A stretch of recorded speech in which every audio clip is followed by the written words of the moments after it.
I think we've got a new business plan here, Patrick. I think we need to go buy some of those gigantic ventilation fans they use in commercial spaces and just build a little thing you can slide around it that closes off the doorway, and we can rent them out to people for air sealing. God, it sounds a lot like a blower door. Yeah, but...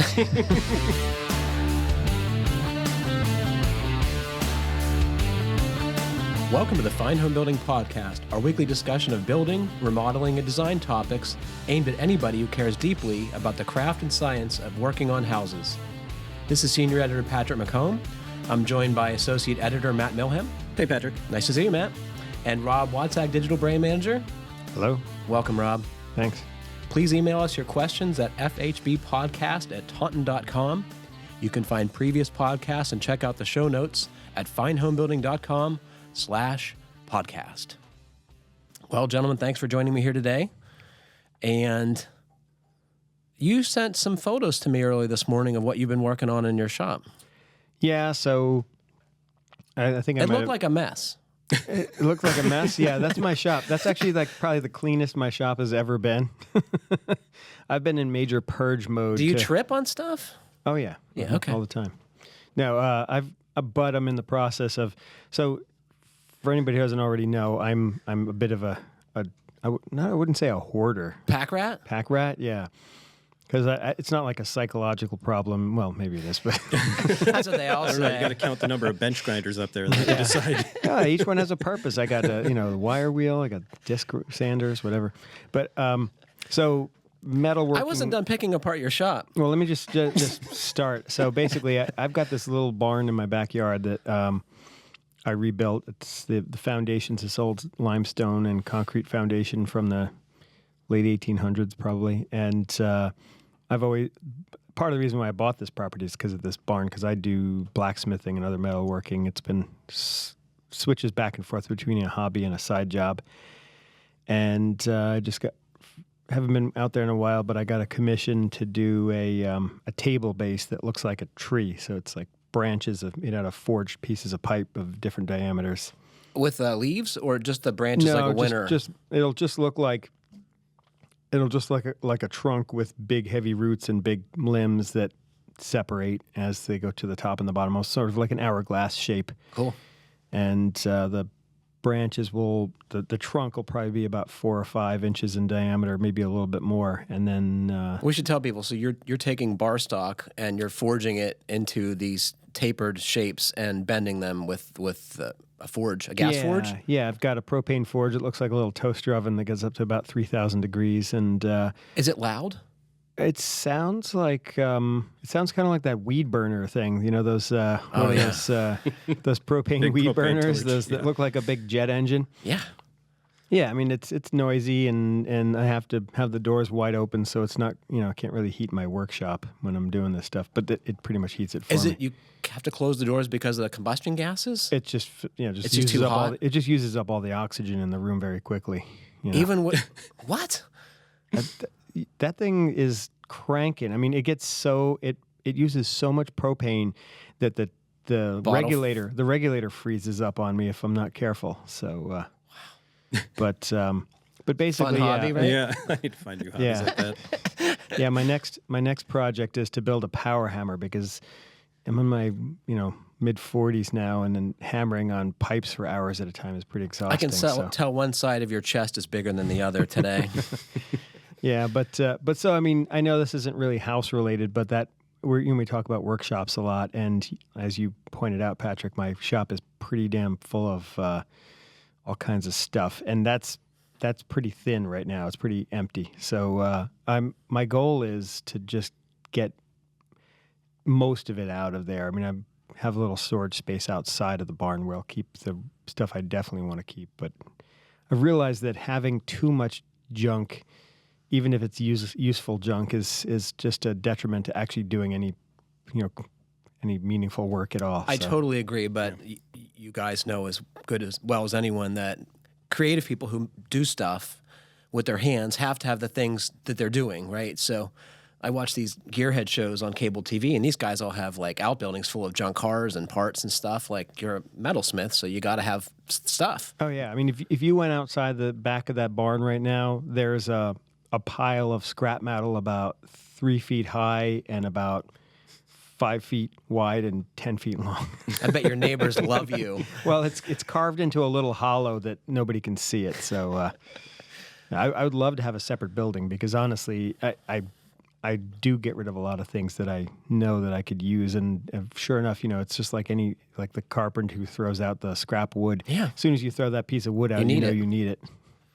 I did a brief stint at Fine Woodworking when I started here at Taunton, and the first hour of any photo shoot was spent like moving all their scrap wood and stuff and getting it out of the photographs. Like that was what I just had to do because like you need wood to make stuff out of wood. Well, you'll always fill up your workspace to to its capacity, no matter how big it is, because you'll say, oh, well, I got all the space. Free stuff comes up all the time or good deals come up all the time. But I honestly I think if I had a barn that was twice the size, or if I had one separate barn, I feel like you really need a separate storage space. It's so easy when you store your materials in your workspace for that space to creep into the workspace. Where if you had a dedicated, even if it was a lean-to off the back of your barn with some racks to keep it out of the rain, or even one of those temporary garages, right, with metal frame and the canvas cover, or it's not canvas, it's a tarp. Yeah. I was actually on YouTube last night, and I texted my wife. I was like, can I get one of these? It was an inflatable paint booth that was big enough to park like 2 cars in. It looked like one of those bouncy houses. What did Michelle say? She said no, but then she said, well, maybe as long as we can bring it camping.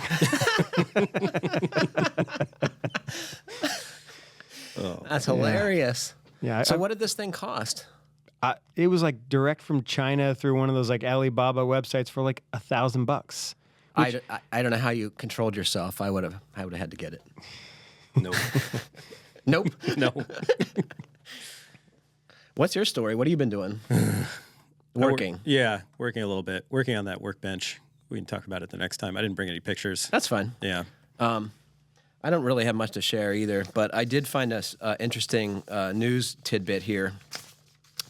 I got to caution you guys when you go into the home center because, there's all kinds of risks. You could get hit by a forklift, the stuff could fall on you.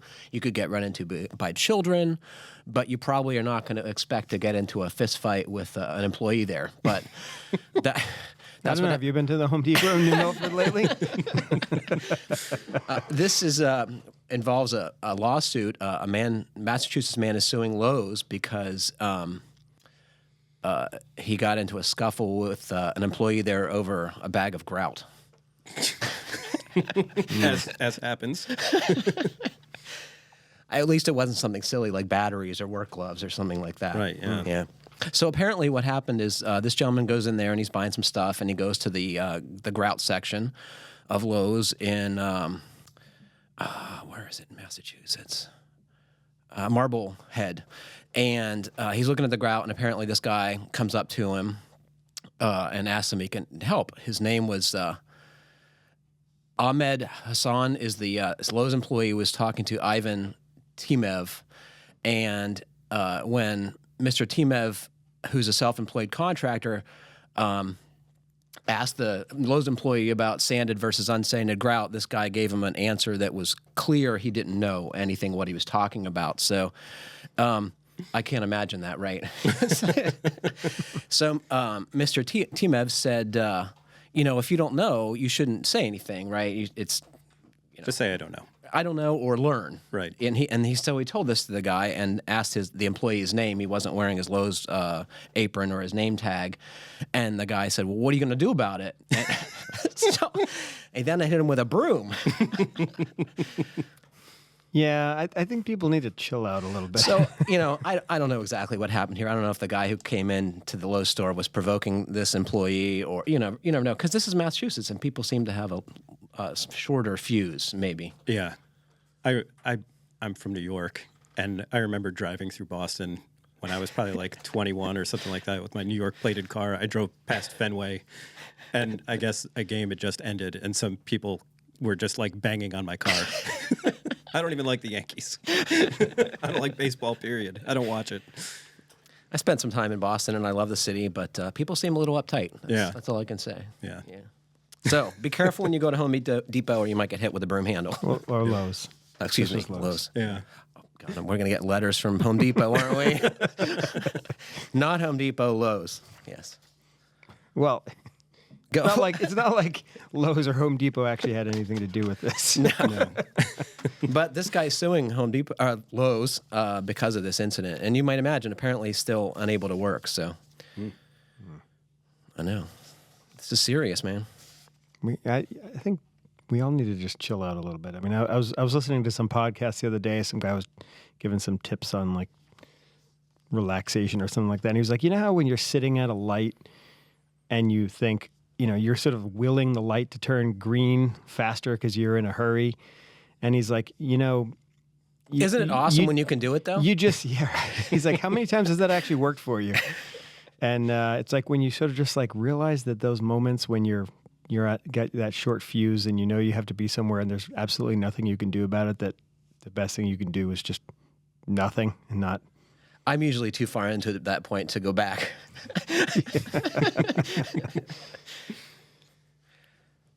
One of the greatest things about moving to southern New England was the pace of driving, right? And somebody was in the car with me, and they said something to the effect, well, like, boy, everyone's in a hurry around here. And I was like, isn't it awesome? It's like a video game. I mean, I actually enjoy driving in New York City for that reason, because it's kind of like a dodging, challenge. Yeah. Frogger-like. Like even, all the parkways, all the highways around New York City, the old ones especially have these super short on and off ramps. So it's you crazy. have to move. I remember driving around when I lived down in Virginia, and I was in the downtown of a big urban area, but it was like a quiet, slow-paced kind of area, and there was like a mile-long on-ramp, and someone stopped at the end of it because there was a car like a quarter of a mile down the road. I think if you're in Boston, you just run into that guy, even if he's like, right next to you. Yeah. Yep. So we have a interesting architectural form to discuss today. Are either of you familiar with a Barndominium? No, I've never heard that term before.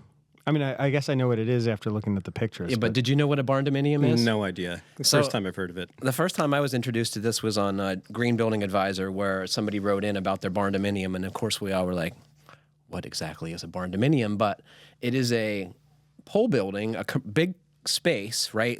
Like a workshop or a horse barn or whatever, but you section off a part of it inside to live in, which for somebody who's into working, metalwork by, like yourself, it seems like a great solution, or works on cars. It's actually my dream home. Is it? A barn? Well, no, but when I was in college, I knew some architecture students who rented a warehouse space so they could work on their motorcycles and their art projects and stuff like that. And they literally just curtained off one corner of it and lived in it. That was their dorm. That sounds a little cold. Yeah. I mean, but I would do it nicer than that. So these things, run the gamut of fit and finish. So the one that Joseph is working on. Do we know where he is? We don't. He says, enjoy the podcast, thanks. I'm currently working on what's called around here a barndominium, basically an apartment built inside the shell of a metal building. Slab on grade foundation, and the entire building envelope has 2 inches of closed cell spray foam on the back side of the metal siding. Only 2 exterior doors and 5 windows. It's heated and cooled with a Mitsubishi mini split, and it has a Panasonic ERV. I haven't done a blower door test, but can't imagine a tighter house. My question, when the owner turns on the stove exhaust or bathroom exhaust, what should provide the makeup air? And I'm a little confused about this because the building already has an ERV. Yeah, but the thing is, so we should tell folks what an ERV is first, right? if you want to. Go ahead. Sure.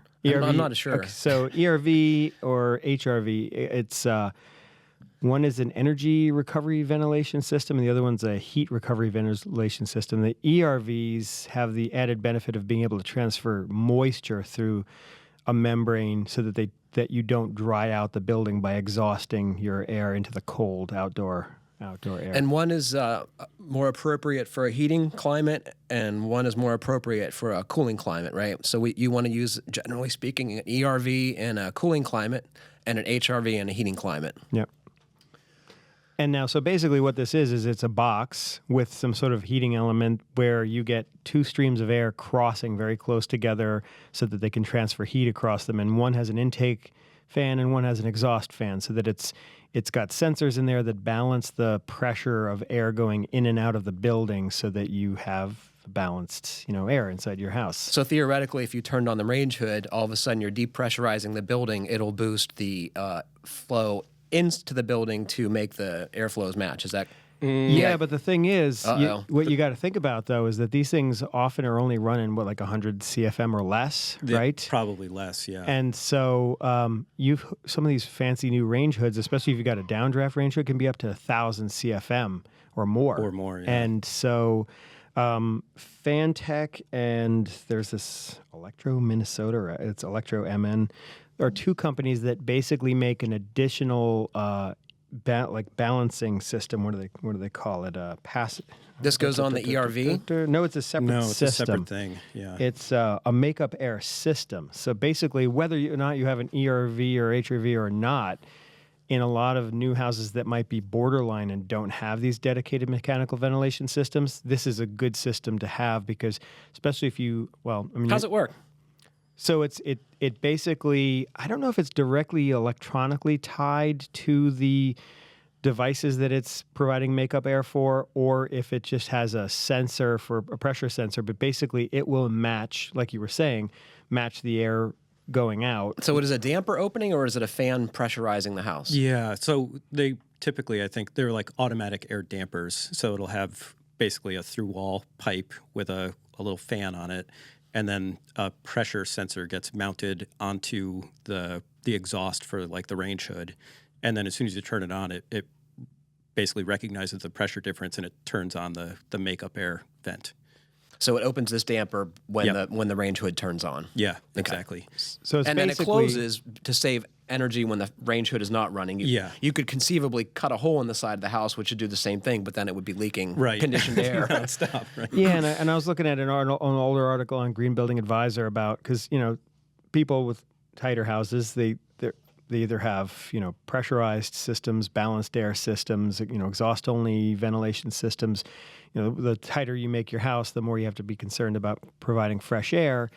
And there are these passive inlets available that are doing exactly what you're talking about, where it's allowing air to flow in as air is being exhausted somewhere else. Can I make a comment on those? Yeah. So this is a hole you make in your wall, right? Yep. It's just like we were talking about, and it's like cracking a window, basically.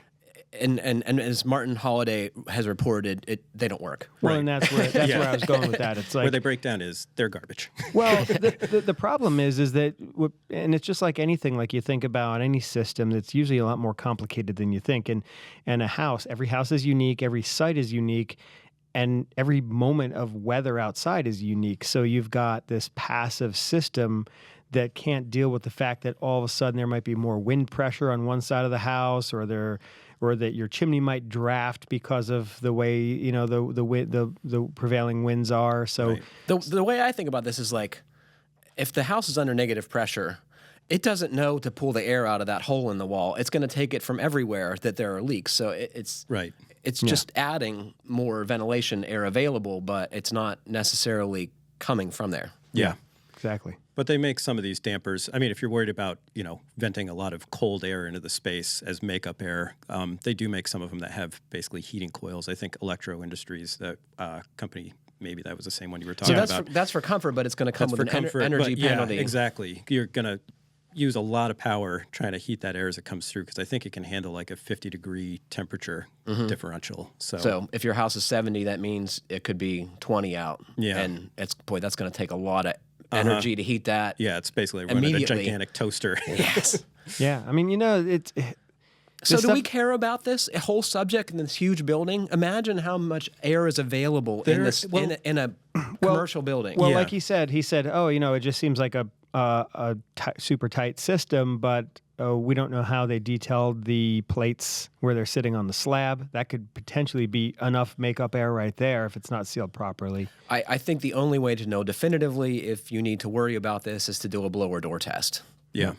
do that, but also there's other options. I mean, instead of like a venting range hood, you can have a recirculating range hood. I think we saw one last year at I don't think that's a good idea, though. Well, I mean, if he's got an ERV, it's going to be handling, it's going to be What if taking they care of have a lot of gas that. range? Yeah, the gas range. Well, maybe that's not the thing. so If you've much. got a gas range, then you obviously have to vent that.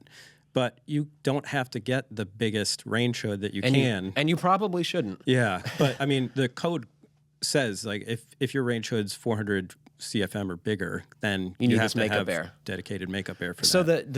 Even if you live in a 150-year-old house like me, where like it's like having 5 windows open at all times. Yeah, I So think you're grandfathered in. That's a good point, That's a very good point. Yeah. I would say, so the normal range hood that you buy, like at the appliance store, right? They're designed to be about 300 CFM, so that there's not enough air moving there to really make this a big deal in all but the tiniest of spaces, right? Mm-hmm. But the big range hood can be as much as 1,200 CFM, and they're going to be over your commercial style ranges, and they will, from what I understand, suck the embers out of your fireplace if you don't have sufficient makeup air. And you better not have a naturally vented gas water heater. Exactly, because it's going to suck those combustion gases right in the house. So Yeah. this is an important subject. It's only getting to be a more important subject as buildings have increasingly greater degrees of airtightness. Yeah. Yeah, I mean, it's these little topics like this that fall in between a lot of the detailed feature articles that we write and video series that we do in the magazine that I've been trying to fill in with those. If you go into findhomebuilding.com, there's a new section called Homebuilding Cyclopedia, and so I've already tagged one of our contributors to try to write a nice little concise article on this topic. Part of the difficulty for me in this subject is like makeup air for a range hood falls on the GC. There's no one with expertise in this area. Like your appliance person is not the right person to ask about this, generally speaking.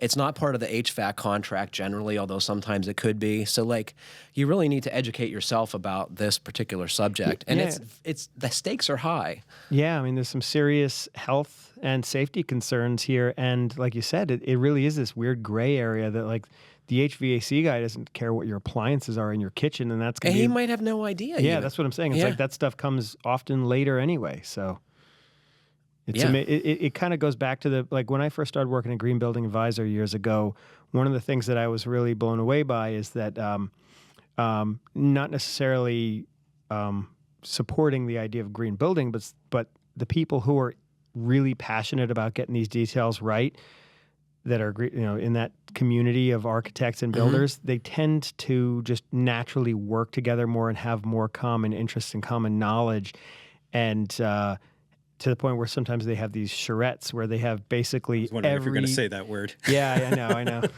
You don't hear that very often. We but should tell people what that a means. charrette is basically a meeting of all parties involved early on in planning phases of a project, so that you have buy-in from all your tradespeople and you catch all of the possible.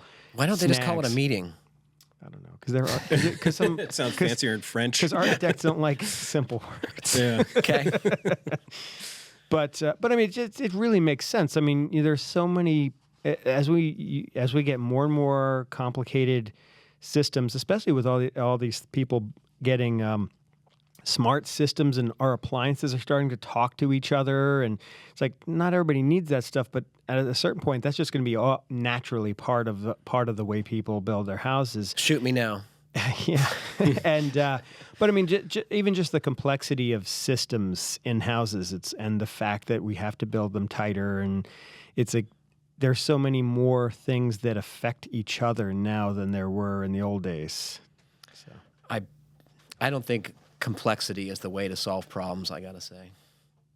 no, but certainly having a lot of these decisions made early on instead of waiting till later on, so That's the only way to do it. Yeah, that's key. And the only way to do that is to actually involve all the different tradespeople and designers early on in the process before you even break ground. Because, I mean, we had that one architect from New Jersey that was talking about, how do we do our insulation on the outside of the house?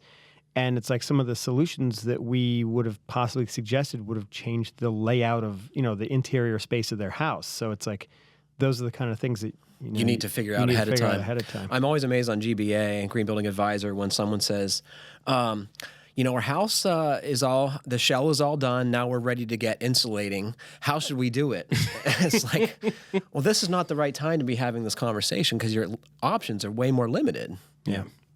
Yeah. I mean, like you said, complexity isn't necessarily a benefit, but communication and decision making early on in the process. I mean, it's not like you would go and buy a car at the car dealership and then decide once you're ready to drive it off the lot which engine you would put in it. I mean, that's already decided by the time you sign the contract. Yeah. So. Well, Joseph, I hope that helps. I'd love to see some finished photos of the Barndominium because, like you, I think I would love one of these. I can't say my family would be as into it as I am, but it's a way to park motorcycles inside your house. Yeah. What do you think? Or live next to your horses. Yeah. Mm-hmm. Yeah. Yeah, my sister-in-law lives in Michigan, and I'm pretty sure that this is probably a common thing out there. I was actually in one guy's garage one time, and he had like his muscle cars on one side, and then he had like a full living room with a leather couch and a fireplace on the other side. Nirvana to me. I'm ready. Yep. What do you think about that idea? I don't hate it. I mean, what was it? Full House? Like Uncle Jesse or one of them lived in the basement. Maybe it was Dave Coulier. I don't remember. Down there with the what is he talking cars? All right. Our next question comes from Matt, and it also involves ventilation. Hey guys, love the show and the magazine. I've learned so much from your content, and I've done a ton of work on my house as a result. My question is this: as an old house is renovated and becomes tighter, at what point should external ventilation and HRV or ERV be added? No clue how my 1967 house would perform on a blower door test, but I've air sealed a decent amount, attic, rim joist, downstairs renovation. I'm wondering at this point if I need to consider fresh air. Thanks. Well, how do we know if he needs fresh air? Well, you got to do a blower door test. You got to do a blower door test.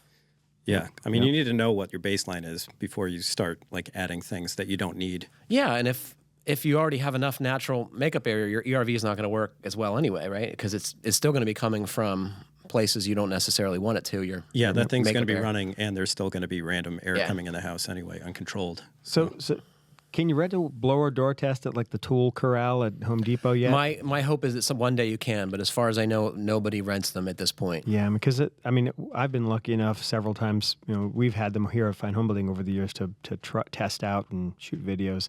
And I've used it a couple times on my house, and it's just not necessarily even just for the measurement, but just for the airflow. The airflow, just blower door, air sealing, basically. As an inadequate alternative, you can try and put a box fan in a window, right, and turn it up as much as you possibly can, and go around with your smoke pencil or your Marlboro or whatever and try and find the air leaks. I think we've got a new business plan here, Patrick. I think we need to go buy some of those gigantic like ventilation fans they use in commercial spaces and just build a little thing you can slide around it that closes off the doorway, and we can rent them out to people for air sealing. Yeah. God, it sounds a lot like a blower door. Yeah, but it'd be a lot cheaper. You go to like Harbor Freight and buy one of those $150 giant fans. Yeah, I think like one of the floor dryers, especially that's got some serious CFM, could work in that application. Yeah. Mm-hmm. And you could buy it for a couple $100 probably. Why does the Walmart in my town always have those giant dryer fans in their front foyer? Is that just for like, do they have a problem? I mean, they just always seem to be running there. Probably just everybody walking in with their wet, dirty feet. They're kind of trying to blow the cold air outside. Yeah. What do you think? Possibly.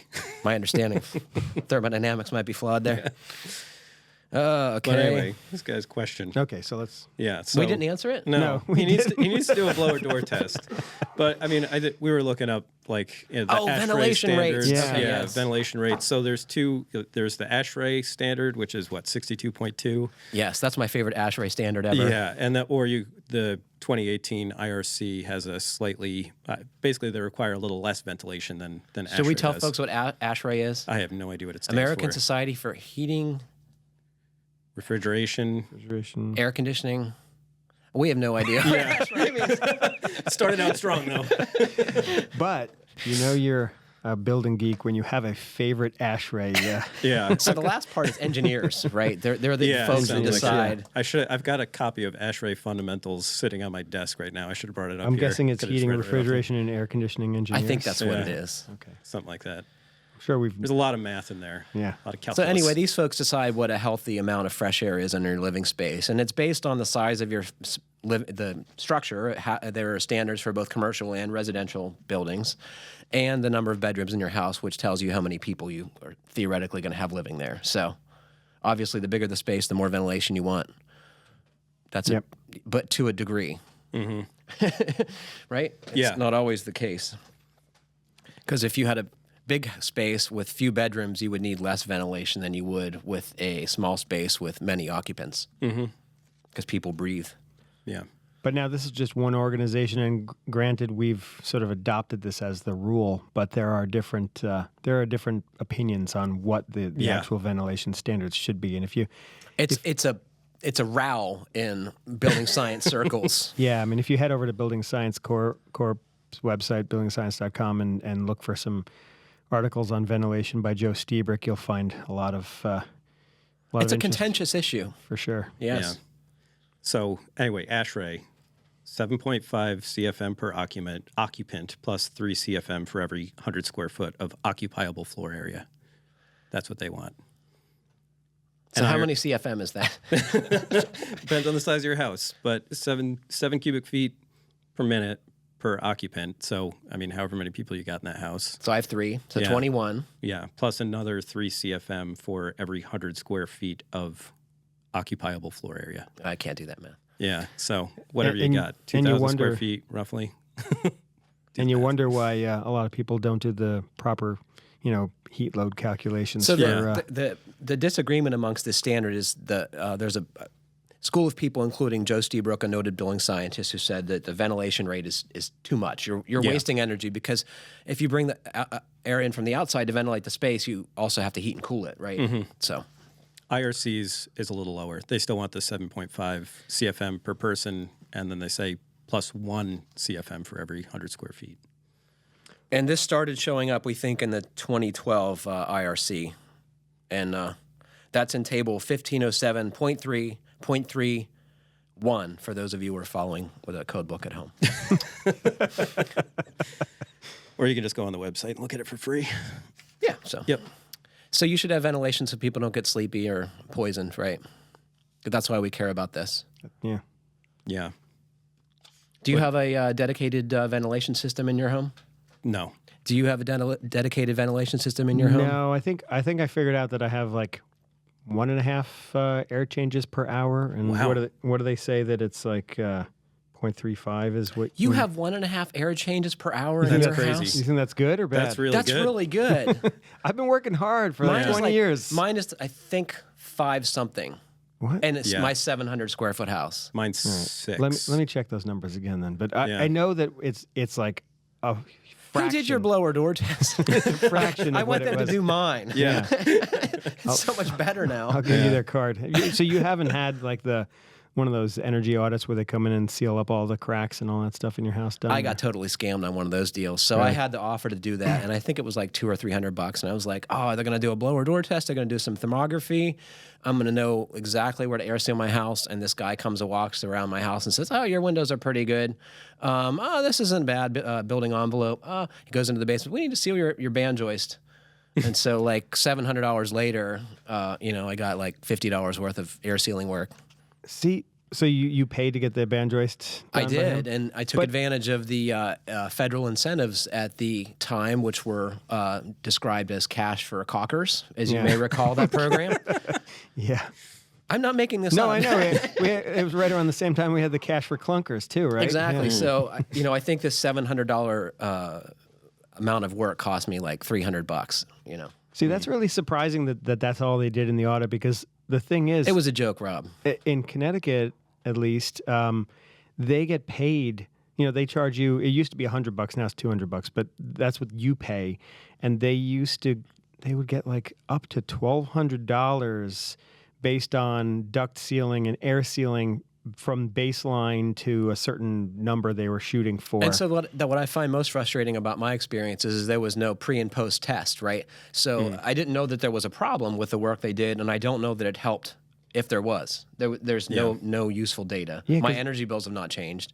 Because the thing is, the whole system is that they only get $200 for walking in the door, but they can make, up to 4 or 5 times that by doing the proper air sealing. So why wouldn't they? So I think they were going for the lowest hanging fruit. Yeah. So this guy came out on a Saturday with his box truck and his can of spray foam and some pieces of Thermax, and he spent like 2 hours, air sealing the band joist, and then got in his truck and went home, and they got paid several $100s for this. Yeah. It seemed like pretty good return on its investment for them. Yeah, because actually a lot of the companies will do the air sealing and the baseline and finish measurements, and they'll just do air sealing and light bulbs and stuff like that on their first visit, and then they'll try to upsell you to the thing that the guy did for you, but he was pretty much prepared to do that on the spot. And rather than, because it takes a smart person to do diagnostics. So and I think it's hard for these companies to attract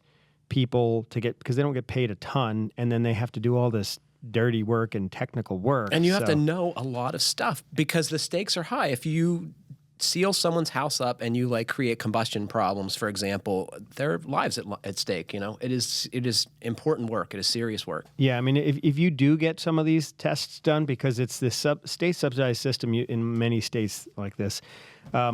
Massachusetts has a really good system, I think, where they have a lot of education, a lot of oversight, and a lot of interaction between the tradespeople and the people who are doing the testing.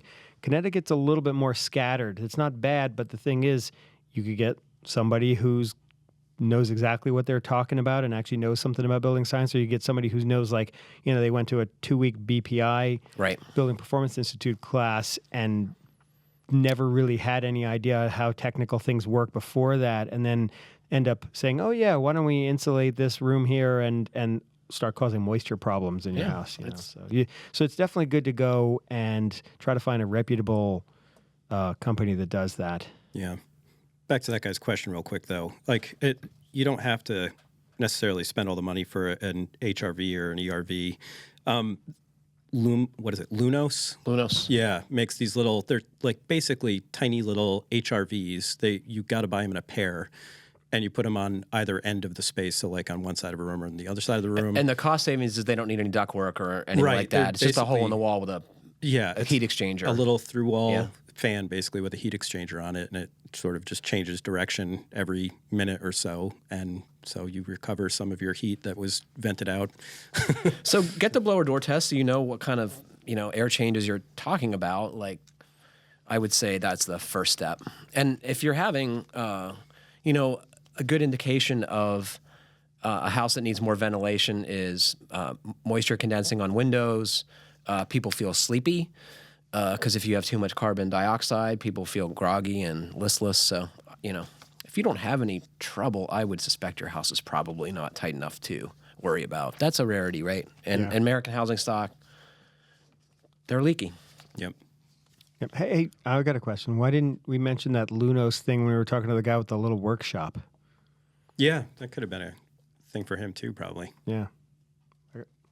Do you think it shoots a stream of dust out the other side when you're in the wood shop? It probably does. Yeah. It's like these little puffs of smoke alternating from both sides of the shop. It probably gets stuck in the heat exchanger. It stops working in about 10 minutes. Yeah, I don't know. I'd want to talk to them about that before I tried that in my wood shop. Yeah, just put a just put a paper towel over it, catch the dust. So I'm curious about the wood shop concern is, once again, I can't imagine shop doors are sufficiently airtight to prevent air from getting through them as makeup air. I don't buy it. This is from Blake from Northern Vermont. Hi all. I'd like to hear your opinions on products to seal end cuts. So when you cross-cut lumber, you expose the capillary tubes in the wood structure, and it'll take on water, and that action will make it moldy and rot, right? I bought anchor seal for the end cuts of a timber frame porch I built last summer on my place. I used it both on particularly vulnerable spots of the PT deck framing and the green hemlock posts. My father-in-law, a cabinet maker, insists that it's useless since it's wax-based. He says that it will eventually just evaporate. He prefers to soak the end cut in oil before installing. Do you think he means like motor oil? I think it might probably need some penetrating oil finish or something like that. No? I don't know. Could be oil. I know, or at least apocryphally know. Is that possible? Yeah. I've heard of farmers in Vermont using used motor oil as a stain on their outbuildings because it's something you have, and it probably does a pretty good job of protecting the wood, although the toxicity for is not a good thing. So please don't do that. So I salvaged a barn once to use for the siding on the barn that I currently have my shop in, and did it smell like motor oil? It smelled like it was drenched in motor oil. There you go. I mean, it was a machine shop, so maybe it was just from them working on tractors in there. But it was like... I don't know what kind of oil he's talking about, but I don't know if that's important to our conversation here. Blake writes, I know there are specific products for PT end cuts, but what do you guys think is best for untreated wood, like my green hemlock or the cedar decking or cedar siding? And what if primer isn't an option because the wood will be stained with an oil-based stain and not painted? So how do you seal end cuts if you're staining the material is his question, which is a good one. Do I just dunk it in stain and move on with your day? That's what I'd say. I don't know. Well, I mean, it depends on what that stain is. I mean, if he's talking about a tinted oil finish, maybe that'd be fine. I mean... I think a water-based stain, solid or semi-transparent, would be the preferred thing, too. If you're not doing anything to it, I would say what you did with a waxed-based sealer is a good solution. Anchor seal is fine. What do you guys think about this before I tell you what Ethan Biederman, our timber framer, said? I don't really know. The anchor seal, my understanding is like sawyers will use that like when they first fell a log, if they're not going to be able to mill it right away. To prevent checks? Yeah, to prevent checking. Yep. And so it seems like it works in that. I don't know how long it lasts like that. I mean, I don't know if you can leave that log out there for years like that. I mean, I know that like decking for like Ipe or mahogany, that especially because Ipe will like check that. Some guys I know who have built decks with that stuff say that they rely on some kind of wax-based Anchor product. seal was the one I remember for Ipe specifically. Mm-hmm. So anything you can do to keep water out of the end grain is going to help it last longer. So I think the wax is fine. Your dad's probably right. It's eventually going to melt away or whatever, but it's better than nothing. Well, I found some information on a website, timberframehq.com, and they had a whole timber frame finishes like primer. What did you learn? And they said, I mean, they were partial to penetrating oil finishes without a drying component in it, so that it has time to soak in to the end grain. And they said really the key is more than being concerned with what the finish is, that you use something that is going to be easy to refurbish over time, that you don't have to do any scraping or it's got to be easier. People are not going to do anything. Yeah, you just got to pick a finish that's going to, with a little bit of soap and water down the road, or just clean it, light power washing. Something that's going to absorb, not like create a film on top of it. Yeah. Yeah. Mm-hmm. So I've been talking to this gentleman about a feature article on production timber framing. They actually have a shop that does lots of timber frames every year, and his name is Ethan Biederman, and he works for South County Post and Beam, which is in Rhode Island. And he said the sealant they like for timbers that won't be finished is something called Land Arc. And I went to the website, and it seems like a very small operation, although this guy has been doing this a long time, and I think if Ethan says it's good stuff, I believe him. So what's the material then? It's a waxy type finish. This guy specializes in finishes for timber framing, and once again, it's called Land Arc Wood Finish, and that's the website, landarcwoodfinish.com. We'll put that on the podcast page at the end of the show. So is that actually just an end sealer, or that's he has both. Okay, he has both. I mean, I know the guy's dad who was concerned about drying, but it seems like something flexible like a wax is just good, because I mean the wood's going to move. So if you have some kind of hard finish that's dried on there, eventually you're going to get cracks in that finish, I would imagine, right?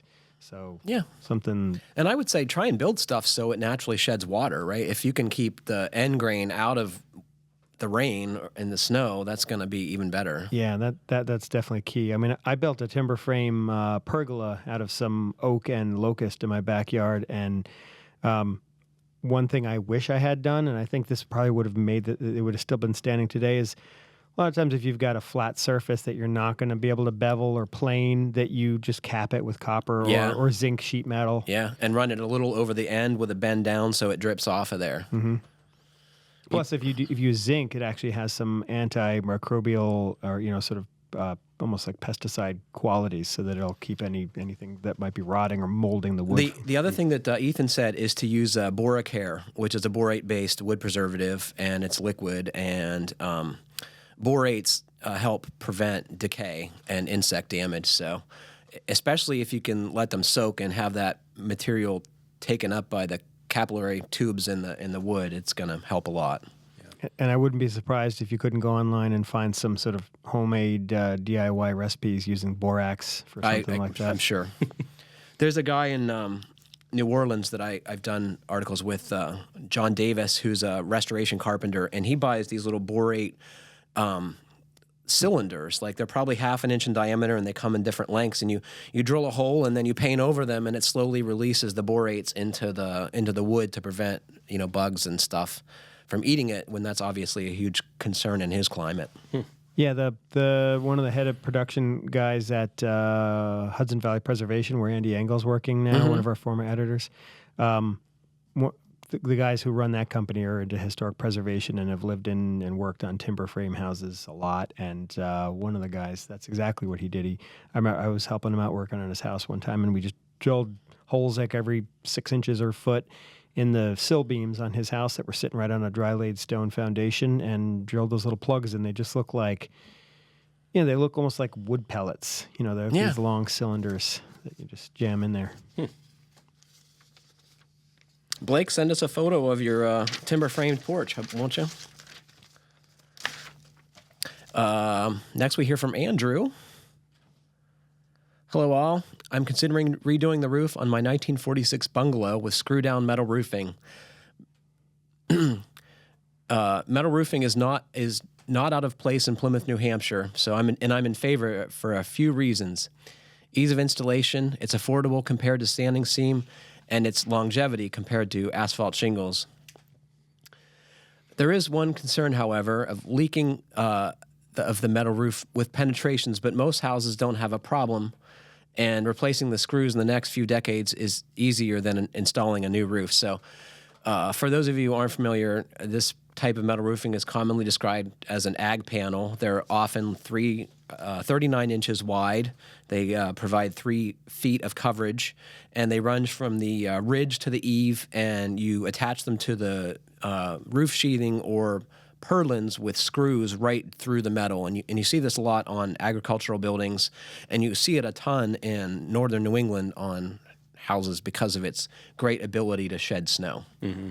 Yeah, I mean, standing seam roof where the fasteners are all hidden by each course of roofing is a better alternative, but it's also double or more than double the price sometimes, which kind of blows me away sometimes, because it doesn't seem like there's that much more metal, but I guess the complexity of how it's built is what makes that, or maybe it's just the fact that the other stuff is so ubiquitous that it's cheap, Yeah, it's easy to make. Yeah, it's really easy to make.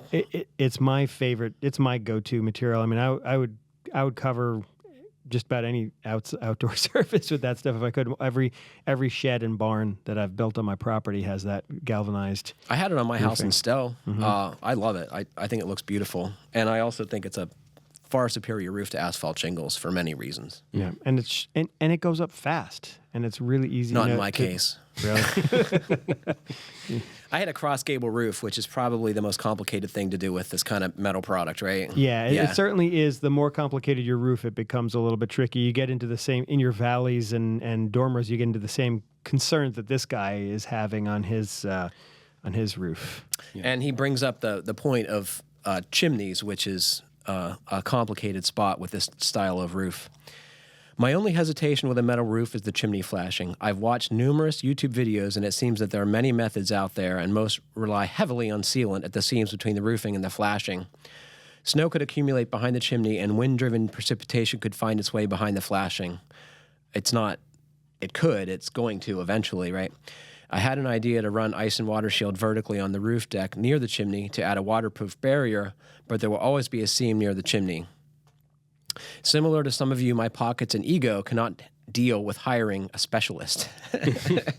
How would you handle the flashing? Matt, how would you handle the flashing? Well, I was trying to find the videos that the guy was talking about, and it wasn't hard, like to find some of these that really just hacking along. Yeah, and I mean these are the recommended installations. They basically just run this stuff straight down to the back of the chimney and then use like multiple layers of metal and caulk, just like the guy described. Yes. And I just can't believe that that's going to work. Especially for a roof that could last decades, right? Yeah, the metal's going to outlast the flashing or the caulk or whatever. But there are versions where you basically would just build a cricket, which is sort of like a mini little roof that you build behind the chimney on and the its ridge is upslope side. Perpendicular to the ridge on the roof that it's being applied to, right? So you end up with two, like a little tiny gable roof behind the chimney. Right, exactly. And then you apply, they have special sort of like flashing or pieces of metal that go over that and then integrate in with the rest of the panels. And that seems like a much better solution. There's still some sealant there, but you can counter flash it. And I mean, it seems like a much more robust solution. So oh man, yeah, spring for that. What do you say? Well, one of the videos you're talking about, I found one by Union Corrugating, which is one of the big manufacturers of that type of roofing, and it's amazing how many components that they make to deal with these systems. Virtually any situation, they have a part that. And like you said, there's multiple layers, which the way I look at that is it's kind of like a belt and suspenders scenario where you've got. They had one little leg that kicked up the metal that you're building up to higher than the ridges on the actual roof, so that you're not actually kind of trying to follow the contour of those little humps that are like the standing seams. Mm-hmm. And then you're almost building a little hat above that with what looks almost like a drip edge that hangs over the edge of that. And then there's another L layer that you wrap around the chimney and looks like they use polyurethane caulk against the brick. I don't know why you wouldn't just cut into the brick like you would with a normal like step flashing on a chimney on a regular conventional roof. I mean, if you really think about it, as long as you're cutting into the masonry and tucking the metal in the right directions. I got a reason why. What? Because then you're flinging brick dust and mortar all over your enameled roof. Yes, painted roof. I think that's why. Yeah, well, I bet you could just get some like self-stick, like masking paper, like they use in auto body shops, and put that down. There the are, roof of course, ways to solve that problem. Yeah. But even so, you got multiple layers where you're putting a bead of polyurethane caulk, which is pretty durable stuff. But then also, if you've ever worked with this stuff and you're doing a flat joint or like where something overlaps and you know there's going to be a water issue, they come with these. It looks like almost like a cross between a tape and a already laid out bead of caulk. It's a butyl. Yeah, it's butyl tape. Butyl tape. It's a miracle product. It's amazing, and it never hardens, or at least not in the years that I've seen it in use. And do you want to hear my anecdote about butyl tape? Yeah. You didn't know I had an anecdote about butyl tape, did I? So I put a new septic system in my house in northern Vermont, right? Mm-hmm. And it's too heavy to pick up as a septic tank is too heavy to pick up with a truck crane in one piece. So they make a top and they make a bottom, and they take the two sections and they put them together with butyl tape. Mm-hmm. And I said to the precast concrete guy, I was like, does that really work? And he's like, I could pick up this septic tank by the top now, and the bottom would stay attached. Did he do it? No. You should have made him do it. You should show me. That's probably what they tell them at the precast factory to say to people, and I'm like, what, really? Oh yeah. Yeah. And then they shut up. Yeah. Yep. But I actually built I was working on this historic home down in southern Connecticut one time, and they had a busted old Bilko style door on this 1700s house, and it needed to be replaced. Actually, no, it was one of those like handmade wooden ones, and of course those things never keep anything out because it's just wood that's been nailed together. And so I suggested building this one out of the same roofing that we were putting on their garage, and I was like, I could build you a nice standing seam door for this thing, and we couldn't get a piece wide enough of the standing seam metal for the whole door, so I used that butyl tape in the middle seam, and it held up really nicely, kept it super dry, so it definitely works. In any case, Andrew, you need to get the detail for the chimney from your respective roofing manufacturer because they have them. That's the key, yeah. And- Go directly to whoever's providing the metal is going to provide the same components Yeah. and instructions on how to do. And metal roofs, like you describe, have details for both chimneys with and without a cricket. Unless it's like 4 inches wide, you absolutely have to have a cricket for it to work well. So Yeah. build the cricket and don't rely on some other dubious way. Yeah. The one that I saw was Vic West Building, I think, was the manufacturer of that. So in case you're looking for products. This is not an unusual scenario. This is totally solvable. Yeah. That people put these roofs on every kind of building. So chimneys are part of nearly every residential roof. So it's a thing. Although Martin Holliday says that the masonry chimney is obsolete. So. But if you have one, you have one. Yeah. And I agree with him, You know what I would do? I would You'd take down the chimney? No, I would build a little like koi pond indoors around the chimney, so any water that came down would be like a waterfall. It's a feature. It's a feature wall. It's custom. I actually almost bought a house that didn't have a chimney like that, but it had a little pool in the foyer, and it had a masonry wall that was like a waterfall feature. So it's like a humidifier.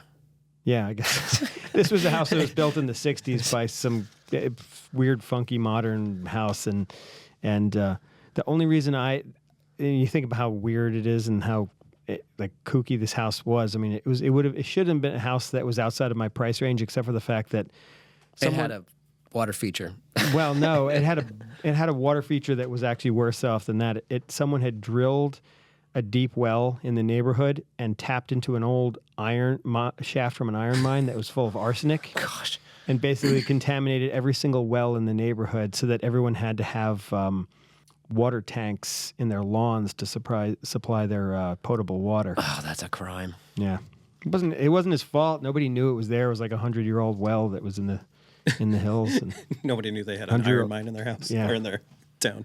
yeah, I would say, Andrew, if you don't need the masonry chimney, get rid of it. Like if it's time to upgrade your heating plant and you could do something that was direct vent and you could eliminate this thing, that would be even better than trying to build a cricket and flash around it. Yeah. It would also make your life so much easier when it comes time to install the roof. Mm-hmm. yeah. I've been thinking about. I've got my pellet stove vented through a masonry chimney that's kind of obsolete. Have you ever taken one of those down? Inside my daughter's bedroom, I took a section of chimney down. I'm always amazed at how easy they come apart. Like you can literally just pull the bricks off the lower course. Yeah, and once just you start popping them off, They they just just keep pop right coming. But what I was blown away by is how many 5-gallon buckets it took to carry those bricks out of the amazing. house. that was another regular habitat activity we would do. Yeah. Yeah. Did you ever take one down from the bottom? That's not recommended. There was a story of a couple inexperienced contractors doing that in a house in Pittsburgh when I was working there. Yeah. I want to say we had a question on the podcast about it like a year ago maybe, but Do you think there's a way to do it? I don't know. Someone write in if you have a way to take down a chimney from the bottom, because that would be so much easier.